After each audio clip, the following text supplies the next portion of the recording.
The question is intentionally rhetorical. Like, what the fuck happened in 1971? We're not asking because we know what happened in 1971, but do you? To suspend temporarily the convertibility of the dollar into gold, to suspend temporarily the convertibility of the dollar into gold.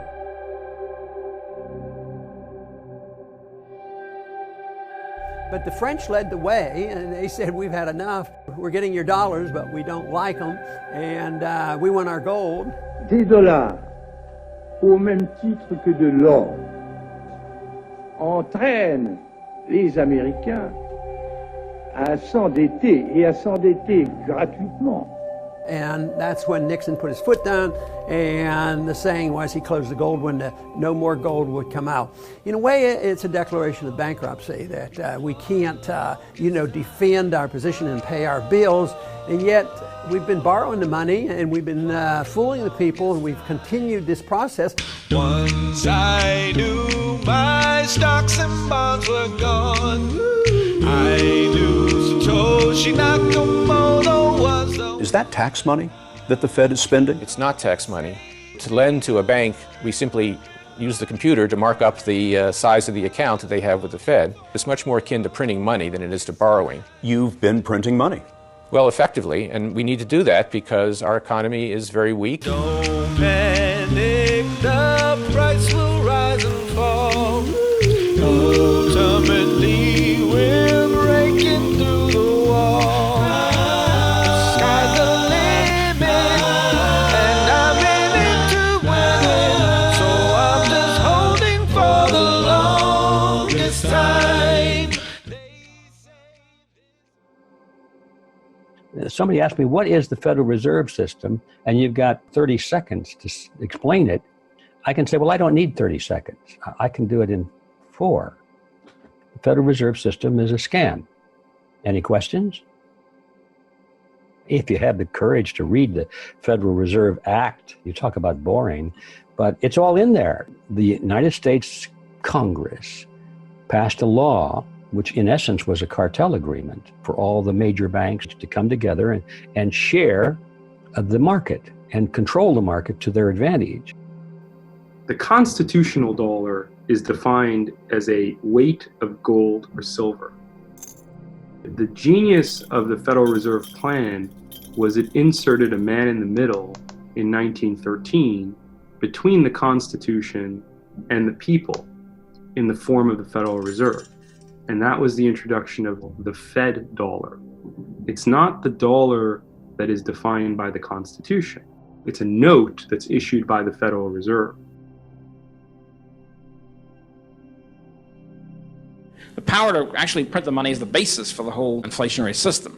It doesn't mean they actually print the money and spend it. That's what the Treasury used to do in the Civil War. But it's a more sophisticated way of doing it. They write out checks out of thin air, buy bonds with it, and then the checks or the deposits on the Fed then go out into the system. Now that we have the Federal Reserve System, now that we have a means of creating money ourselves, creating money, the purpose of tax has become very narrow. We can fund everything we want to do simply by creating the money. We still need the tax primarily as a social mechanism, as a means of engineering society, as a means of control. That's what they have the taxes for.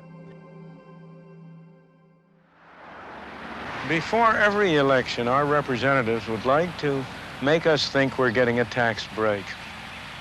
And they're able to do it while at the same time actually raising our taxes because of a bit of magic they have in their kit bag. That magic is inflation. They reduce the tax rates, but the taxes we have to pay go up because we are automatically shoved into higher brackets by the effect of inflation. A neat trick, taxation without representation.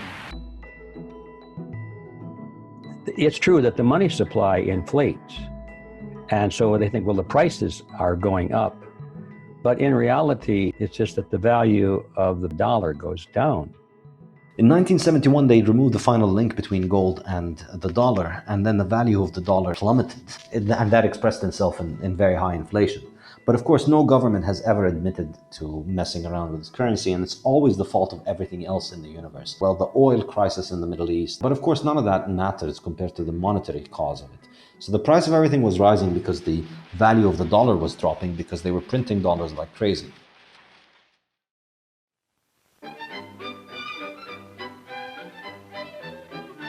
Throughout history, the only thing that has ever been discovered that stabilizes the purchasing power of money is a monetary system that's based on something that requires human effort to produce. Because human effort is the common denominator between goods and services on the one side and money on the other. If you don't have human effort on both sides of the equation, you don't have a real equation. It's not a mathematical equation, it's a social equation. Free markets have been trying to zero in on absolute scarcity with whatever technology is available in the world historically. Like, say it used to be seashells with a certain society for which seashells were rare, were the most scarce fungible thing. But as technology became more sophisticated, gold became that game theoretic backstop. Gold has the highest stock to flow ratio, has superior relative supply scarcity, all these things that basically caused it to outcompete all the other monetary metals and become global prime money, which it still is today. Central banks hold gold, they settle with finality in gold. People want to know that if I'm holding money, I'm holding something that's self-sovereign. It cannot be deauthorized, cannot be reversed, cannot be inflated. The asset that I hold, it has value as determined by the free market.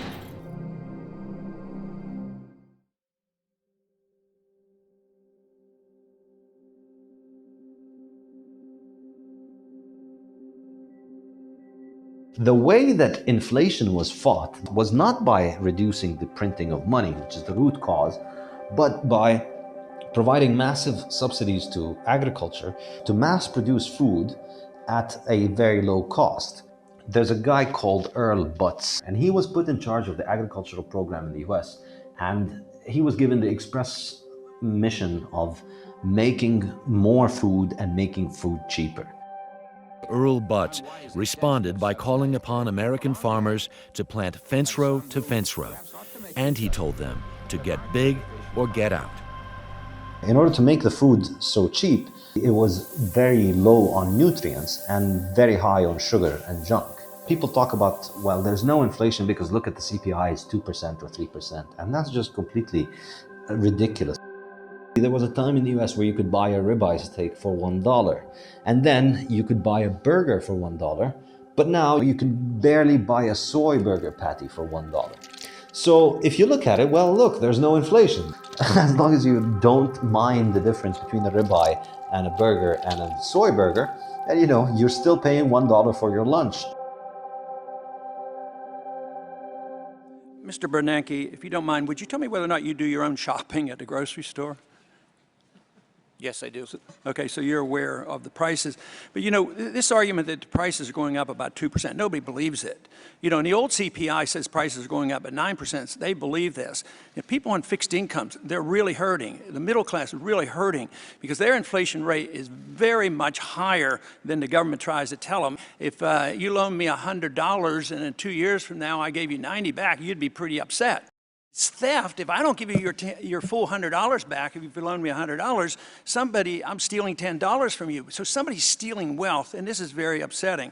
The Fed's going to self-destruct eventually anyway.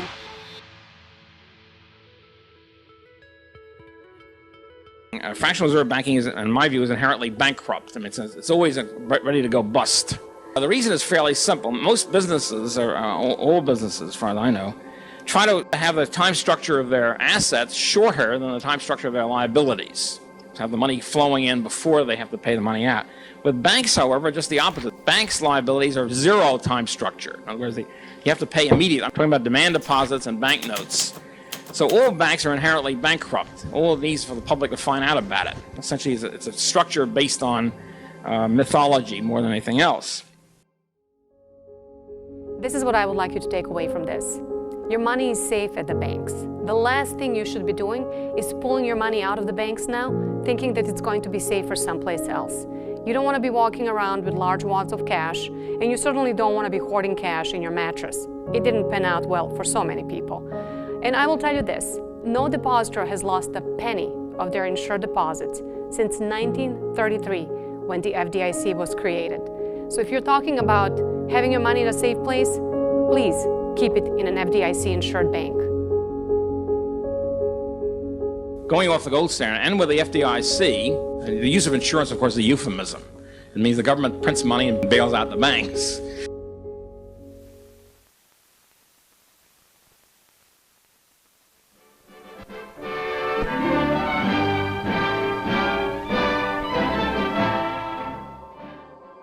Wars are extremely expensive. All those troops and guns and fighter planes and drones and bombs have to be paid for. So how to raise the money to pay for them? One way the government does this is through taxes. The government just takes the money from the people. Now all of a sudden you have to issue war bonds, and people have to get behind the idea and fund it. Get 'em, folks. Come on, skip right up and get 'em. Any bonds today? Bonds of freedom, that's what I'm selling. Any bonds today? Scrape up the most you can. Here comes the freedom man, asking you to buy a share of freedom today. At a certain point, even the most pig-headed, rah-rah war lover will snap out of beast mode when he realizes the government is taxing him and his family into poverty to fund the war. So the government has a challenge. Is there a way for it to take the wealth of the people without them knowing it? Well, with a fiat currency, you can just debase the currency immediately without any of the citizens having a vote to pay for the war.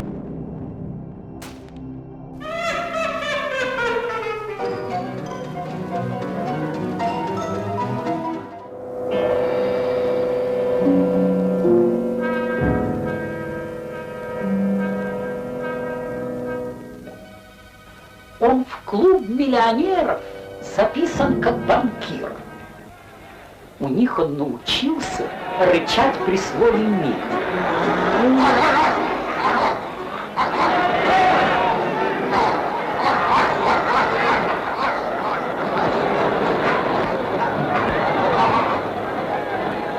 Печатают газеты с бульдогом интервью. Бульдог в них излагает позицию свою. И вот уже он избран на выборах в Конгресс.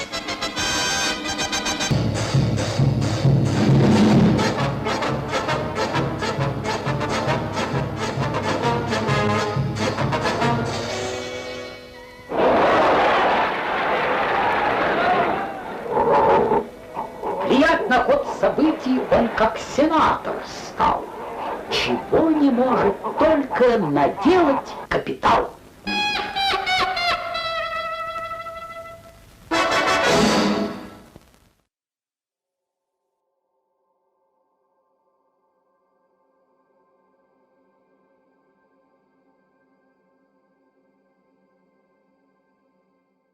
Throughout history, statism has been imposed by an alliance of two groups.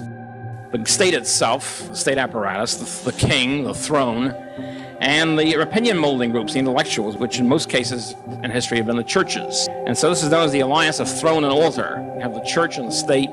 The function of the church was to tell the people to obey the state. The state is God in many cases. The king is God, and the public believes them because they're the intellectual opinion molders.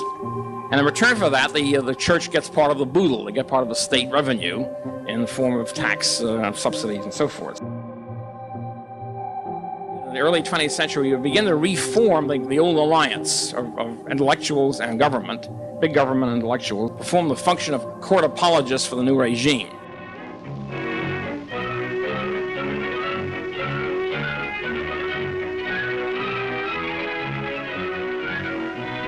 It is a wonderful thing for our businessmen and our manufacturers and our unemployed to taste hope again. But they must not allow anyone to put them back in the gold cage. What gold means, and this is something that Keynes was incapable of understanding because he never studied economics. It's not because it's yellow and shiny, and it's not because any of these things that he thought about it. What gold means is that economic value can only be acquired by creating value to others. And that's why in a hard money society everybody ends up working, doing productive things, because that's how you earn money, and that's the only way that you can make wealth. The alternative is that you have money that's easy to make, and central banks are able to make that, and they can make large quantities of it whenever they want. One section of society, government and people in the central bank, are able to effectively allocate value and wealth and economic resources, whereas everybody else has to work for it and earn it. And that's essentially a system of enslavement.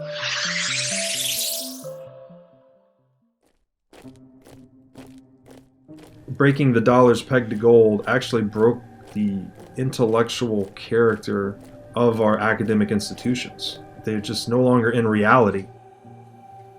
Keynesian economics reports that you can just print your way out of everything and government is omnipotent. Like in your textbooks, government is God. Just they don't suffer any opportunity costs, they can print money at will, they can change laws at will. It's a true delusion that we're living under. Keynesian theories have made the subject of money feel so arcane to people that they feel like they just can't understand and they don't even want to try. And these ideas are not new. It's just that before Keynesian ideology was at the forefront, they didn't call it inflation, they just called it coin clipping or theft.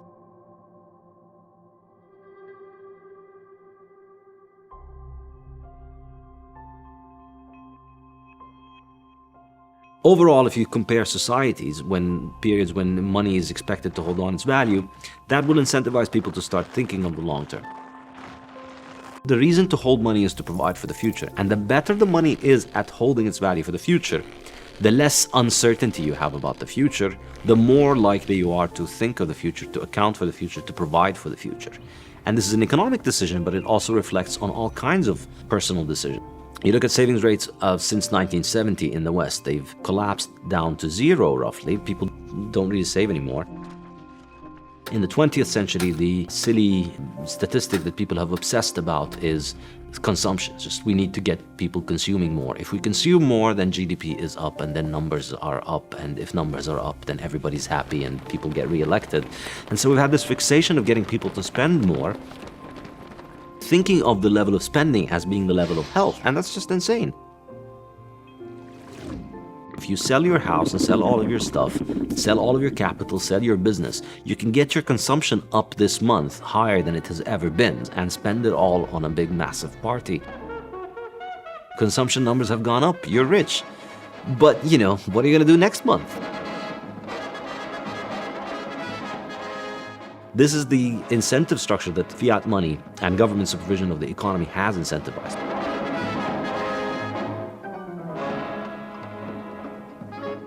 So you get these incentives that are rational, really, in this monetary system. It makes no sense to save money when your money is going to lose its value.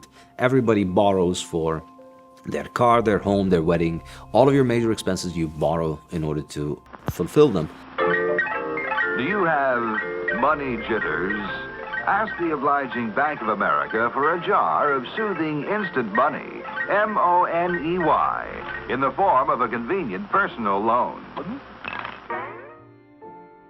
Under a gold standard, it was different. People would save up money all their life. As a child, you get born and you get given some money and you keep accumulating it. And then when you have a major expense, you bought it from your savings.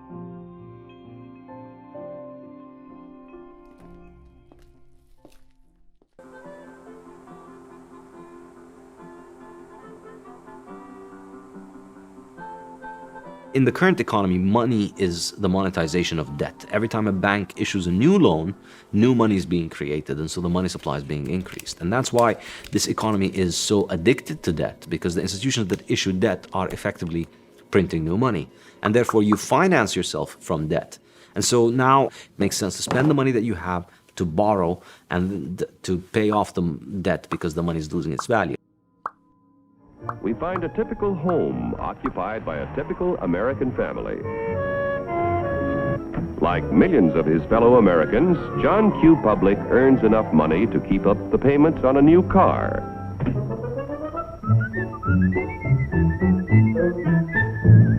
He takes great pride in owning a fine, new, long-term mortgaged home that was built to last a lifetime.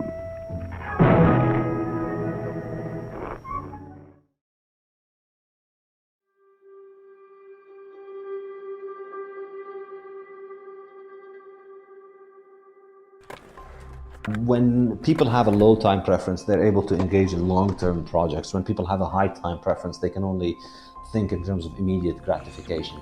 And I think if you look at culture and art over the different periods, I think it's really hard to dismiss this. People like Michelangelo and Leonardo da Vinci and the masterpieces that they used to create when gold was money, you don't see things like that today. When you think about who are the major artists of the world today, but a bunch of idiots drawing a bunch of nonsense on a bunch of mattress that requires the level of skill that a 5-year-old could do. The entire freaking masterpiece takes 15 minutes to finish and then gets sold for $50 million. And then you look at Renaissance art, and every single one of those pictures took years of skill and mastery for the artist to be able to arrive at that. I don't think it's a coincidence that eras of unsound money produce this kind of degenerate art. People in this sort of society are unable to plan for the future and unable to think of the future. You can also see this with architecture. If you look around pretty much anywhere you travel in the world, the nice buildings were the ones that were built in the 19th century. And then the 20th century was the century of ugly industrial cookie-cutter boxes that cram the cities and traffic jams and ugly highways. The city's been destroyed by central planning, by high time preference government policies, and people's inability to think about the long term.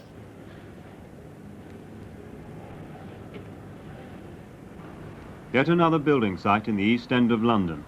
An East End rebuilt almost out of recognition to those who knew it before the war.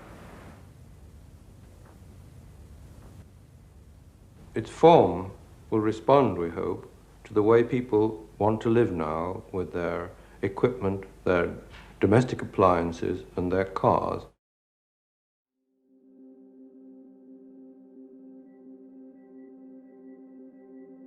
People don't like taxes. They see a clear connection between government expenditures and taxes. Let's say the government says, let's increase public pensions. To finance this, we just increase income tax.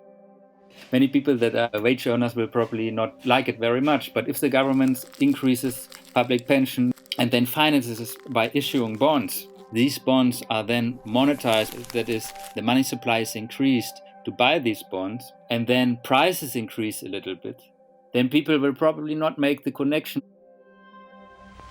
Everyone, whether in the factory, shop, farm, or office, pays for the cost of government.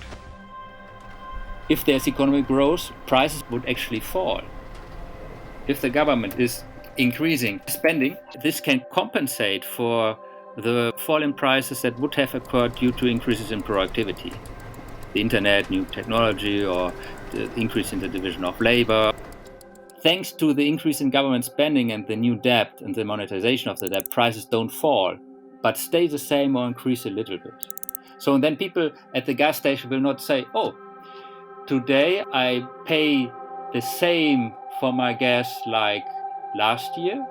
But if the government would not have increased government spending, now I could pay 10% less. And the cost of the government spending, if it's financed through the printing press, is hidden. People just don't make the connection between the government expenditures, the deficit, the issue of government debt, and the increase in prices, or the prices that are higher than they otherwise would have been.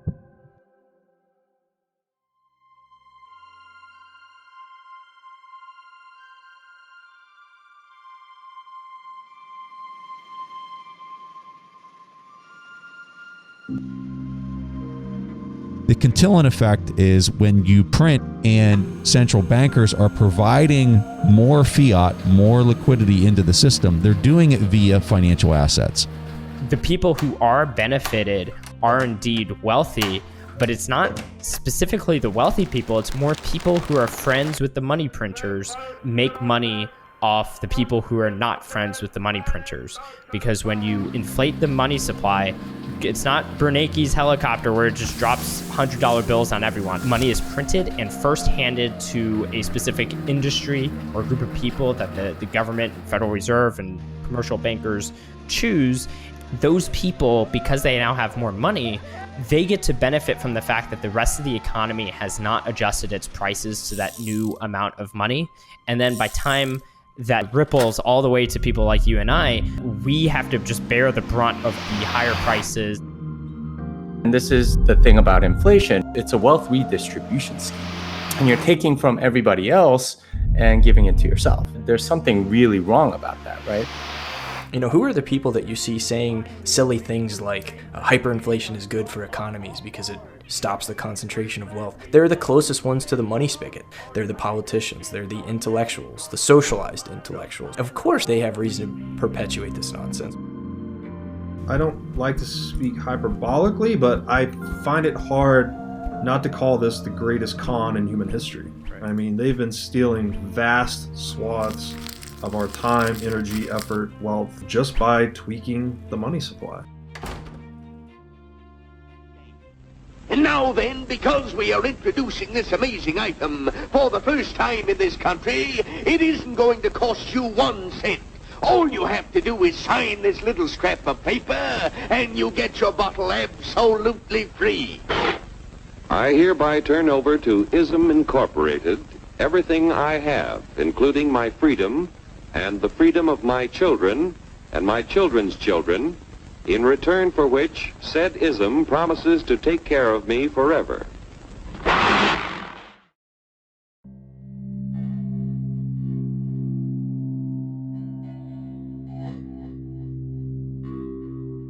I call it monetary socialism. We as Americans pride ourselves on being free market capitalists, and will readily tell you that supply and demand should dictate the price of anything, right? Not a central planning authority for any commodity, any market in the world. But for some reason we have this blind spot when it comes to the US dollar.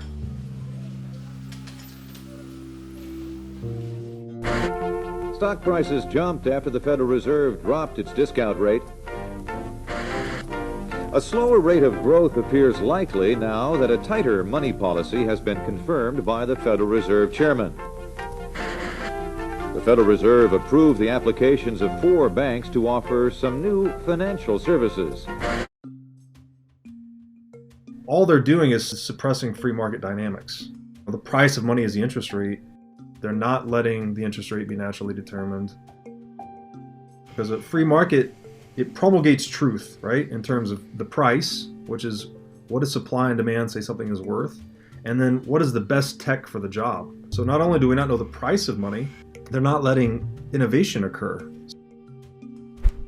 When you are trying to play God and control the economy, the Fed is effectively like the wizard in the Wizard of Oz. Behind the curtain is just a person trying to pull all these levers because they believe that they know the economy and they can control the economy to their will. You ungrateful creatures! Oh, pay no attention to that man behind the curtain! Now, this is an affront to what we know about what the economy really is. It's a very organic process, and it's a very complex process. Monetary policy is actually the cause of these business cycles. So they don't understand that when you're back there pulling all those levers, you're actually setting the stage for these business cycles. You are creating a much more fragile system, and this is where black swans will kill you. They've been able to violently and coercively control this market, shut down any competing business, stifle innovation, put people in prison with legal tender laws. There's such high enforcement costs.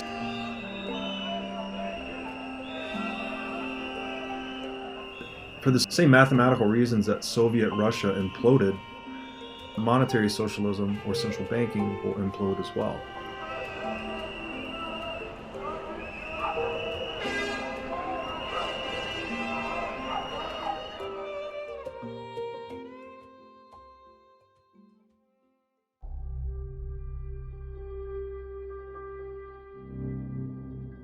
Gold was so interwoven into our society for such a good reason. It was the best money because of its hardness, but gold has severe flaws. It was its physical locality that required us to use paper and all these other devices in order to scale it, and that was what led to us abandoning gold.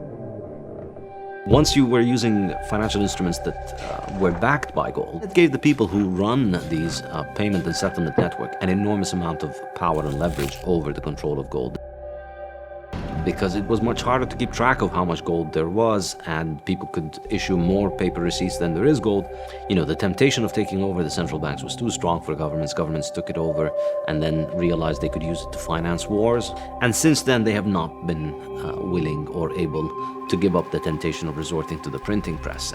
The 20th century was the century of politicians, governments taking advantage of the printing press, voters being duped into thinking that this is a free lunch. There is something wrong with the gold standard, which is that governments can mess it up if they choose to. And it would be nice if we had something that was immune to the control of government. It's conscious, like they know that underneath it all is the fact that they can't steal from people if they have to have sound money. That they know they are limited in how much wealth they can confiscate from the average person. The very survival of what is the political status quo, the very survival of what we think of as the role of government in society depends on not having sound money. This is going to be some of the most crazy times to be alive, to see the unraveling of all of this. There is a fight coming.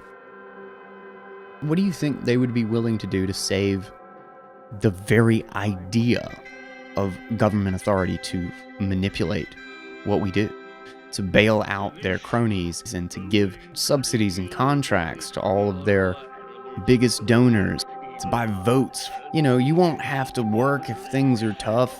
You don't have to produce. We'll pay you, and it's the evil producers that are keeping you poor. That sort of thing is the power to move the world. And when you've already shown that you're willing to use that power however seems convenient to you, they're not going to just roll over. We're moving into the digital age. That means that we will either get back our privacy through cryptography and independent protocols and systems, or we will by default lose it. Those are the only two options. Even if we go down the bad path, do you want to be one of the ones that said, yeah, I invested in this, and even though there was an alternative, I never supported it. I never saw that it was valuable. I don't know. That's not something I want to have to say.